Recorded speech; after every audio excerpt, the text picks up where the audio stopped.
আমার বাগনি, এই হুজুররা মাদ্রাসার হুজুররা তারে ফুসলাইয়া রেডি করছে যে যেমনি হোক মামার আইনা দেওয়া লাগবে। আর হ্যাঁ হইলো এমন মানুষ যে মনে করেন কিছুদিন আগেও তারা বাড়ি তাইলে আমার তারে মানে আমার ঘোরাউন লাগবো, হ্যাঁ আমার কান্দে উড়ান লাগবে। মানে হ্যাঁ হইলো এই অবস্থা। মাত্র দেখছেন না, হ্যাঁ রেখে লিগে টিয়া দিছি, আমার মুখ এমনি ধরে ধাক্কা মারছে। তা আমার টিয়া কই? আমি কইছি যে তুমি তো কিছুই কইলা না, তো আমার কইতে শরম হরে। আমি কইছি তোমার টিয়া দিতাম কেয়া, কনা দিলে আমি মানতাম না। আচ্ছা বউ, আল্লাহ তারা কবুল করুক। এই মাদ্রাসায় পড়ে, মাদ্রাসার প্রতি খেয়াল রাখবেন তো। আজকে আমাদের মেয়েদেরকে দিয়া পশ্চিম ইন্ডিয়া, ইউরোপ, আমেরিকা, বাংলাদেশের মুসলিমদের সন্তানদেরকে নিয়ে ষড়যন্ত্র করতেছে।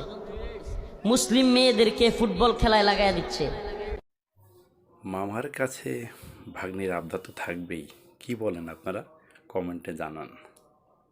আমার সাথে